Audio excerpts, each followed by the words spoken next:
Have you ever failed so many times that you started to wonder, maybe success just isn't meant for me? You tried. You started over. You gave everything to a new idea. And then it collapsed. The money disappeared. The calls stopped coming. The people who once believed in you became quiet. And late at night, when nobody was watching, you asked yourself the question that hurts the most. Am I being persistent? Or am I just refusing to accept reality? This is the story of Daniel Brooks. By the age of 29, Daniel had failed at 6 different businesses. He was buried in debt. He had moved back into his mother's small apartment, and he was working the night shift at a warehouse just to survive. People no longer saw him as ambitious. They called him irresponsible. But 5 years later, that same man built a company doing over $10 million a year. And the reason he made it wasn't luck. It wasn't connections. It wasn't talent. It came down to 3 brutal lessons he learned after losing almost everything. And the strangest part is this. The job Daniel thought was proof of his failure became the exact place where he discovered the lesson that changed his life. Daniel grew up in a working-class neighborhood outside Cleveland, Ohio. His mother was a school secretary. His father left when Daniel was young, so his mother worked hard to give him stability. She wanted Daniel to have a safe life, a degree, a steady job, a small house, bills paid on time, not because she wanted him to be small, but because she knew what instability felt like. Daniel respected that life. But he was terrified of waking up at 45 and realizing he had never really tried. So at 23, with a few $1,000s saved, Daniel launched his first business, a custom sneaker resale store. Sneaker culture was exploding. Young entrepreneurs online were making it look easy. Daniel rented a small storefront, painted the walls himself, and bought inventory with almost every dollar he had. The night before opening day, he barely slept. In his mind, customers would come, sales would grow, and his mother would finally see that he wasn't being reckless. But opening day was quiet. The first week was slow. The first month was painful. By the 3rd month, rent was due. Inventory was still sitting on the shelves, and Daniel was discounting products just to survive. After 8 months, the store closed. Daniel lost nearly $18,000. When he came home that night, his mother didn't yell. She just looked at him with tired eyes and said, "Baby, maybe you should find something stable now." She meant it with love. But to Daniel, it felt like a sentence. Because if he stopped there, maybe everyone was right. Maybe he wasn't a builder. Maybe his dream was just a young man's ego wearing a business plan. So Daniel tried again. At 24, he launched a meal prep delivery service. It failed. At 25, he tried online fitness coaching. A year of work, 3 paying customers. At 26, he started a t-shirt brand. People liked the posts, but likes didn't pay the bills. At 27, he launched an event promotion company. One rainy Friday, only 19 people showed up. Daniel stood in the empty room, music echoing off the walls, and felt something inside him start to crack. By now, people saw a pattern. Daniel Brooks, the guy with another idea. The guy always explaining why this time would be different. His friends were moving on. One bought a house. One became a manager. One got married. And Daniel was still saying, "I'm working on something." But the worst part wasn't that other people doubted him. The worst part was that Daniel started doubting himself. Then came the 6th business, the biggest one. At 28, Daniel started a digital advertising agency for local businesses. This time, he wanted to look serious. He borrowed money, rented a small office, hired one part-time assistant, printed business cards. The agency offered everything: Facebook ads, Google ads, social media management, email marketing, website design, brand strategy. Daniel thought more services meant more chances to make money. But the opposite happened. He was average at everything, excellent at nothing. Clients came in, clients left. Campaigns underperformed. Cash flow became a nightmare. After 7 months, it collapsed. The assistant quit. The landlord demanded rent. Clients stopped paying. Credit cards were maxed out. At 29, Daniel filed for personal bankruptcy. In the eyes of many people, he had become a warning. Don't dream too big. Don't chase fantasies. Don't end up like Daniel. After the bankruptcy, everything got quiet. No more office, no more clients, no more confident explanations. Just debt, rejection emails, past due notices, and one word attached to his name: failure. Daniel moved back into his mother's apartment. That night, from the other room, he heard his mother crying softly on the phone. Not loudly, not dramatically. Just the quiet cry of a mother trying not to let her son hear how worried she really was. Daniel covered his face with his hands. It wasn't only the money that broke him.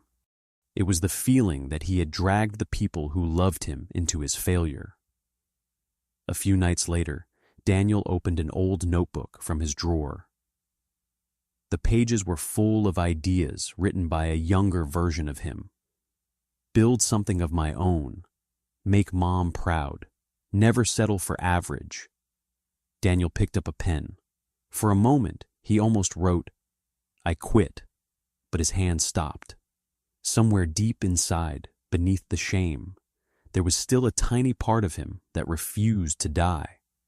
So instead of writing, "I quit," Daniel wrote 3 words, "one more time." Then underneath, he wrote, "But not the same way. That was not a heroic moment. There was no music, no applause. Just a broke 29-year-old man sitting alone in a small bedroom, trying to hold on to the last piece of belief he had left." But a promise does not pay rent. Daniel needed money. So he took a night shift job at a warehouse. Every night, from 10 p.m. to 6 a.m., Daniel packed boxes, scanned inventory, loaded pallets, and listened to forklifts beep under fluorescent lights. The first night, he stood in the bathroom mirror wearing a reflective vest and steel-toe boots. A man who had once called himself a founder, now punching a time clock. At first, the work humiliated him, but after a few weeks, something changed. Daniel started noticing things: how inventory moved, how delays happened, how small mistakes created big problems, how systems mattered more than motivation. The warehouse became an uncomfortable classroom. He had failed at business for years because he loved ideas. But here, nobody cared about ideas. They cared about execution. Did the package move? Did the order ship? Did the system work? One night, an older man named Marcus sat across from him in the break room. Marcus owned a small logistics consulting company that helped warehouses fix broken operations. For weeks, Marcus had noticed Daniel, how he asked questions, how he watched the workflow, how he wrote things down during break instead of scrolling on his phone. Marcus nodded toward Daniel's notebook. "You always write that much?" Daniel looked up. "Just trying to learn." "Learn what?" Daniel hesitated. Then he told the truth. "I failed at 6 businesses, went bankrupt. I'm trying to figure out if there's anything left in me worth saving." Marcus didn't laugh. He just said, "How many times?" 6. Marcus nodded. "Then you're ahead of most people." Daniel frowned. "How is 6 failures ahead? Marcus said. Most people fail once in their imagination and never even start. Then Marcus said something Daniel never forgot. I failed 9 times before my first real success. Daniel stared at him. What changed? Marcus looked at him and said, I stopped confusing motion with progress. The next Saturday, Daniel met Marcus at 6 a.m. Inside Marcus's office, Marcus wrote one question on a whiteboard. Why did you fail? Daniel had answers ready.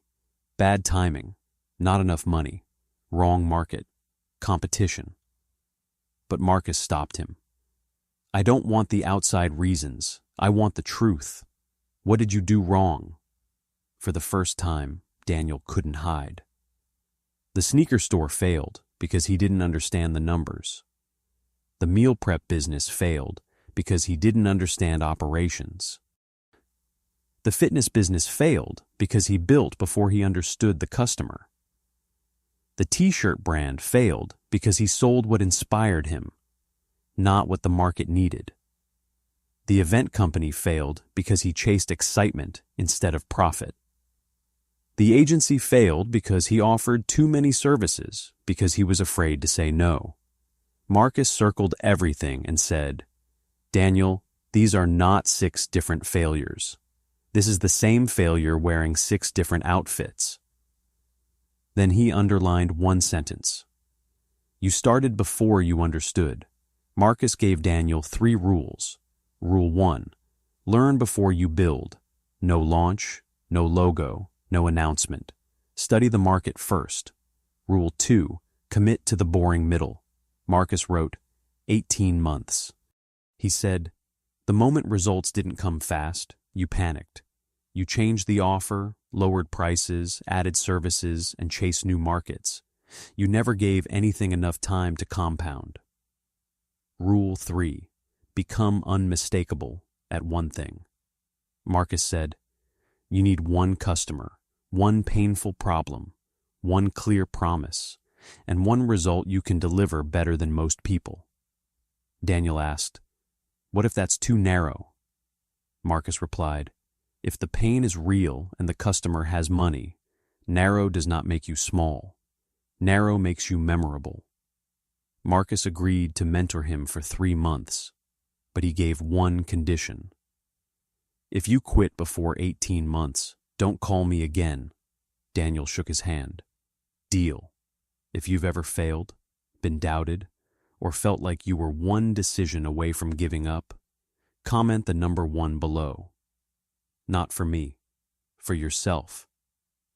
As a reminder, I'm still here. I haven't quit yet. The next 3 months were the quietest months of Daniel's life. No launch, no website, no announcement, just work. During the day, he studied. At night, he packed boxes.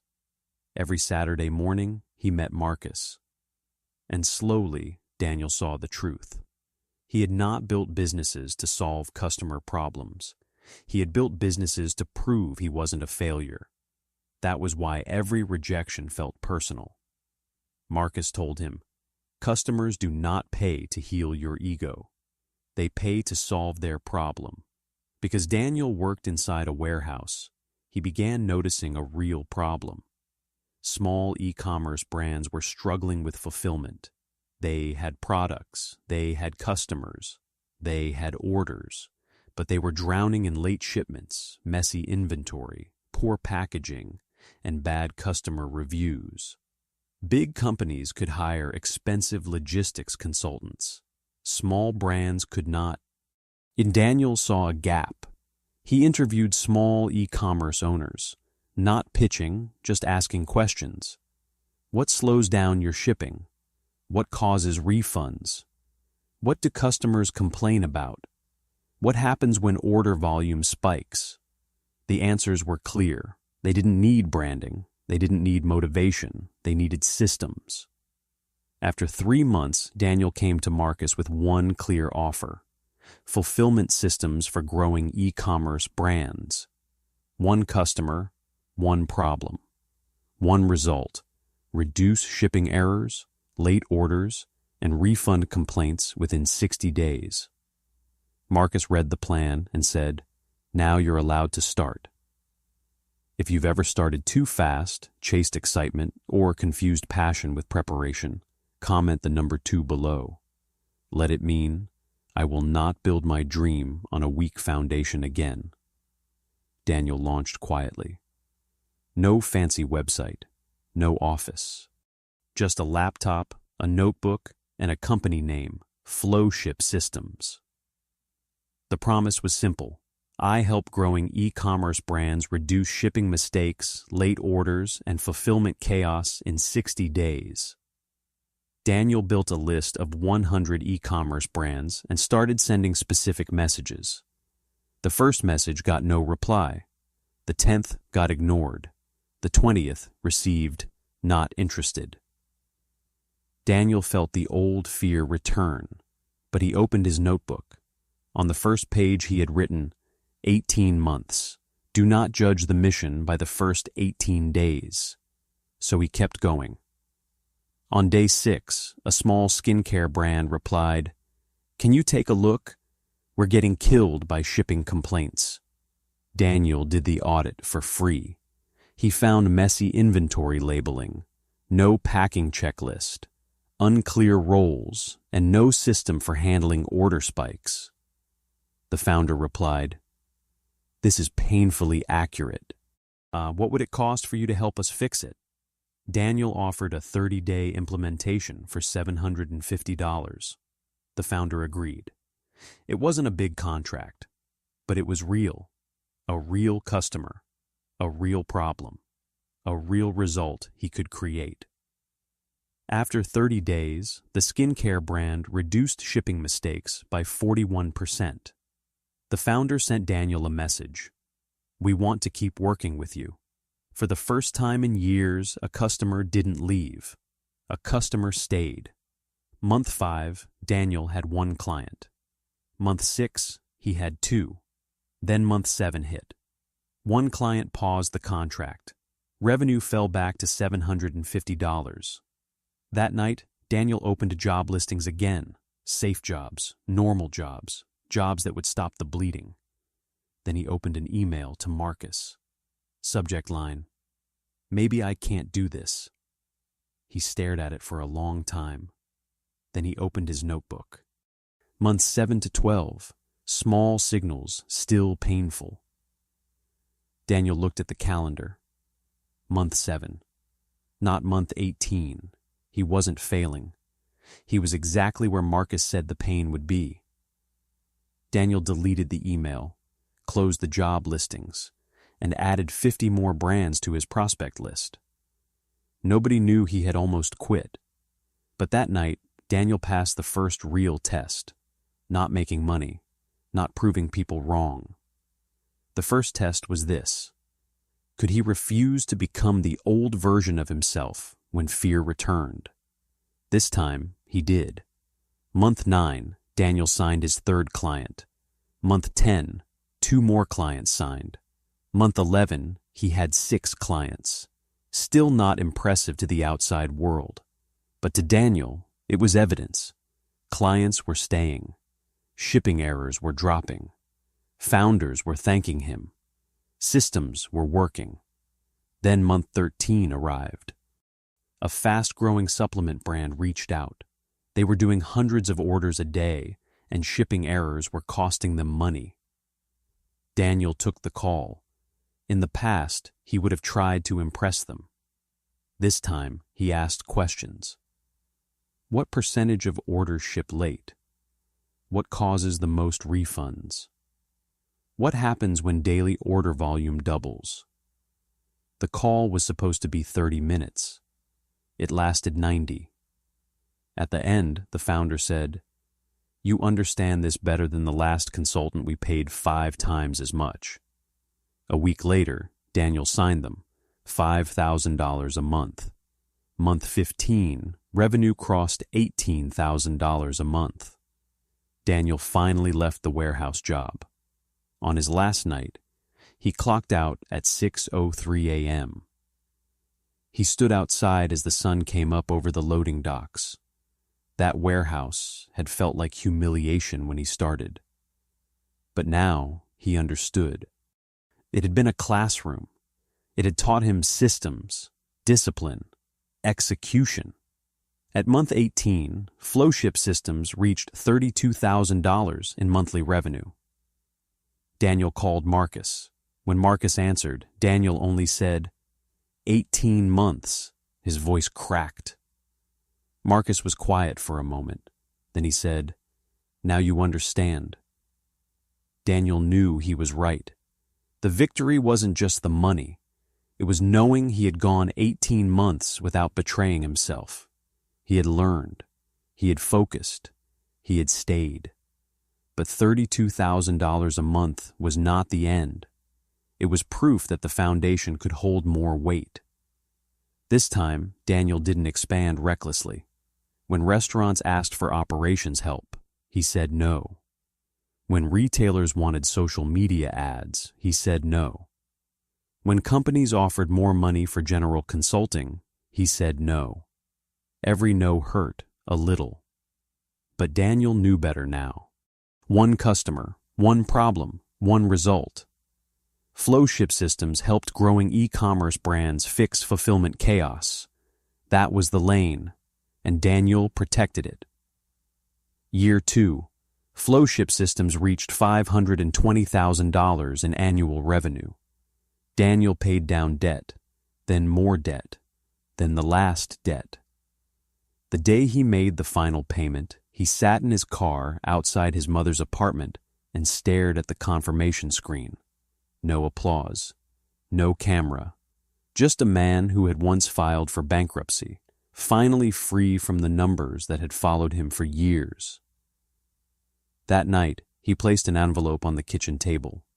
Inside was a check, and a note listing every dollar his mother had quietly helped him with during the hardest years. She looked at the note for a long time. Then she held his hand. For years, she had been afraid his dream would destroy him. Now she could finally see that it had changed him, not because he became rich, but because he became responsible. 5 years after that first Saturday morning in Marcus's office, Flowship Systems crossed $10 million in annual revenue. A team of 55 people, clients across the country, 3 operational hubs. But the moment that moved Daniel most wasn't the revenue milestone. It was returning to the room where he had almost quit. He opened the old notebook again. There it was, the page where he had written, "One more time." But not the same way. Everything had started there. Not with money, not with confidence, not with a perfect plan, but with a decision to stop repeating the same mistakes. Success did not erase his failures. It gave them meaning. If Daniel's story reminds you of someone who is close to giving up, share this video with them. They may not need a long lecture today. They may just need proof that failure does not have to be the final chapter. And if you believe one failure should not define an entire life, hit the like button. Not for the algorithm. As a reminder to yourself, I can fall. I can start late. I can rebuild slowly. But I will not let one season of failure become my whole identity. A few months later, Daniel spoke at a small business conference in Chicago. He didn't begin with the $10 million. He began with the truth he used to hide. I filed for bankruptcy at 29. The room went quiet. I failed 6 businesses before I built one that worked. I moved back into my mother's apartment. I worked the night shift at a warehouse. And one night, I almost wrote the words, "I quit." He paused. But instead, I wrote, "One more time," but not the same way. After the talk, a young woman walked up to him. "Mr. Brooks," she said quietly, "I failed twice. Should I try again?" Daniel looked at her, and for a moment, he saw himself. The young man with the failed store. The bankrupt founder wearing a reflective vest at midnight. the son trying not to hear his mother cry. Daniel asked, "Do you want to try again to prove them wrong, or to do it better than before?" The young woman froze. Daniel said, "If you only want to erase the shame, wait. Shame makes bad decisions. But if you are willing to study, face what went wrong, choose a real customer, solve a real problem, and focus long enough, then yes, try again." She asked, "What if I fail again?" Daniel said, "Then you learn again, but don't fail blindly. Extract the lesson, change the behavior, upgrade the person who stands back up." Before she left, she asked, "What is the first thing I should do?" Daniel smiled. "Don't start with a logo. Start with 10 conversations with real customers." Later that night, Daniel received a message from her. It said, "I'm not quitting, but this time I'm going to learn first." Daniel smiled. Years earlier, Marcus had given him a small light when Daniel was almost out of hope. Now Daniel had passed that light to someone else. And maybe that was the real purpose of everything he had survived. Not just to build a $10 million company, but to one day look at someone standing where he used to stand and say, "I know how dark that place is.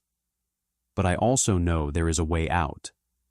So if you are watching this right now and you feel like Daniel once felt, remember this: failure does not automatically make you stronger.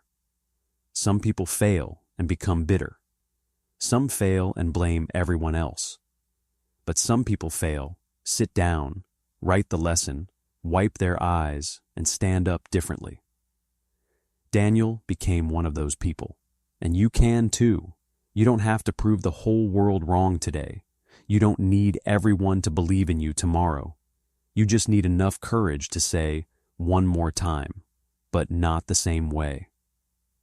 If Daniel's story spoke to you, leave a comment that says, "I'm not done yet." And if you know someone who is close to giving up, send this video to them. Maybe today they don't need another lecture. Maybe they just need to hear this. Failure is not the final chapter, as long as you are still willing to write the next one.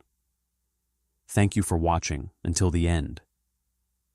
If this story gave you value, hit like, share it with someone who needs courage, and subscribe for more stories about people who fell, learned, rebuilt, and came back stronger.